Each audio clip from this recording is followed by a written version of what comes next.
Now, to truly understand how dopamine affects our daily lives, let's look at relatable cases. Case 1 is of a regular young person today, lying in bed, scrolling through reels, shorts, TikToks. Dopamine hit after dopamine hit. This is the modern day version of smoking cigarettes. Every swipe gives you that tiny little reward. But let me ask you, do you remember even 20% of the total short content pieces that you watched yesterday? Likely no. The only effort that you're putting in is using your finger to move on to the next reel. But here's the science of what's happening. When you get a big spike in dopamine without earning it, your brain reacts by dropping your dopamine levels below where they started. So there's something called baseline dopamine, which is where your dopamine levels began, perhaps before you ever started using reels.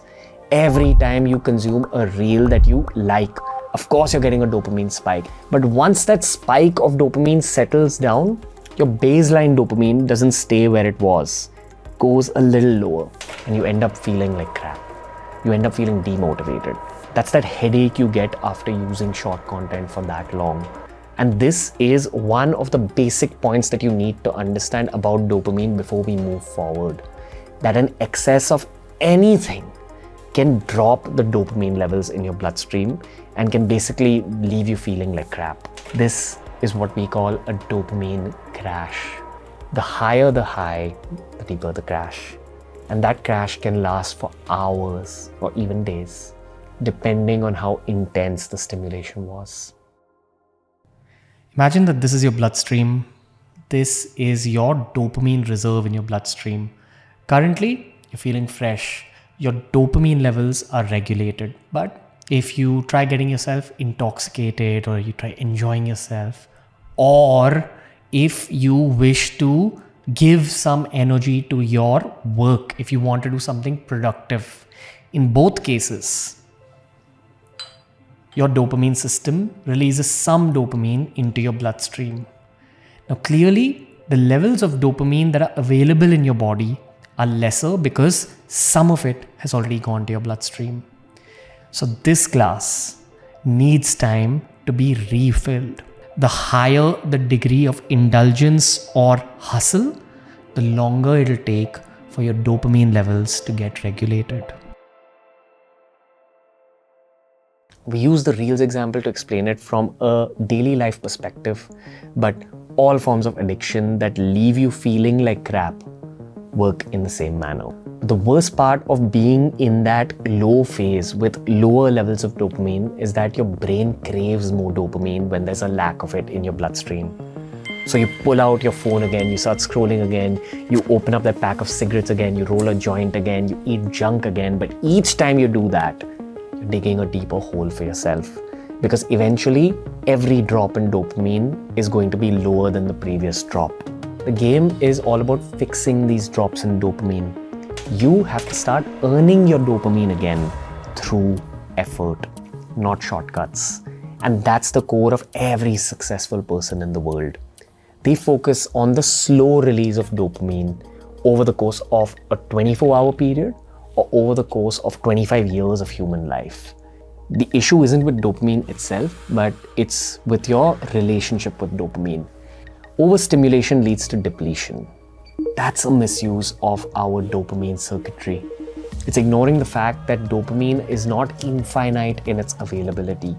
Your first cigarette will always feel much better than your 1000th cigarette. What the world calls addiction is effectively your dopamine system's malfunctioning in the long term. But remember, that glass needs time to refill.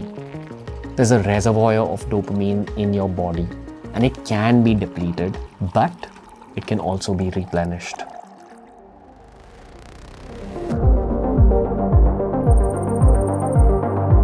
This is probably the most important chapter in this whole documentary. It's called Dopamine Green Flags versus Dopamine Red Flags.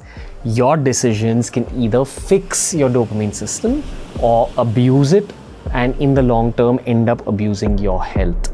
Earned dopamine equals green flags. This is the kind of dopamine that's aligned with how our brains evolved. This is an outcome of effort, consistency, and long-term thinking. The easiest way to get long-term sustainable dopamine is working hard at your career. The second, building long-term fitness or health by the same consistent, boring routines. The third is consistent studying or upskilling for self-development, constant knowledge accumulation. Next, starting a business and gradually increasing your profits. Finishing a workout. Meditating for a certain amount of time every day. Journaling. Learning something new every day, learning something challenging. Solving a complex problem at work. Deep conversations that lead to some kind of growth. Cooking a meal from scratch. Volunteering or helping someone or adding value to society in some way. This kind of dopamine trains your brain to value effort. It creates long-term satisfaction, not just quick pleasure. But it's also important to understand hijacked dopamine or the red flags. This is where the system goes wrong. Modern tech and lifestyle and the urban society around us can trigger dopamine without any real effort. And that's what's dangerous. Firstly, any kind of stimulant, cigarettes, vapes, excess coffee, any kind of quick addiction. Second, as we spoke earlier, doom scrolling, obviously. Third, shopping just to feel something without really needing the clothes or the accessories. Next one, super common, addiction or even casual hookup cycles. Next, we're talking about binge eating, binge drinking, or even gambling. All of these red flags give you short bursts of dopamine. But the more you use them, the more they drain your baseline motivation.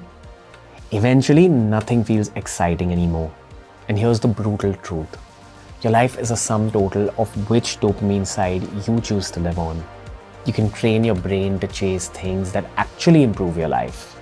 Or you can train it to respond only to cheap, fast hits of stimulation.